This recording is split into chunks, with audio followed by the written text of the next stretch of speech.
এখনো সব আসনে সমঝোতা হয়নি, তবে তার আগে ভোটের আগে কলকাতায় প্রথমবার একসঙ্গে ভোট প্রচারে পথে বাম কংগ্রেস। উত্তর কলকাতায় কংগ্রেস প্রার্থী প্রদীপ ভট্টাচার্যের সমর্থনে পথে নামবে বাম কংগ্রেস।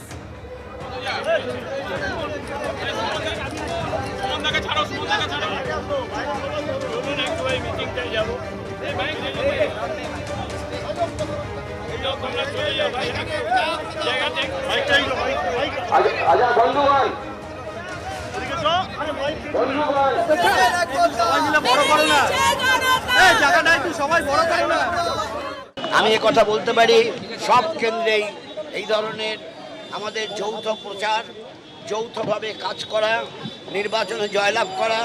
আমরা যেটা চাইছি, তৃণমূল বিজেপি বিরোধী মানুষের কাছে অ্যাপিল করতে, যারা নাকি তৃণমূল করে বা যারা বিজেপি করে তারা তো আমাদের দিকে আসবে না, কিন্তু যে সাধারণ মানুষ তৃণমূল এবং বিজেপিকে সমর্থন করে তাদের কাছে আমাদের অ্যাপিল, তারা এগিয়ে আসুন। আমরা রাজ্যকে এই দুর্নীতিমুক্ত করতে চাই। আমরা রাজ্যে যে অনাচার ব্যভিচার বাসা বেঁধেছে তা ভাঙতে চাই।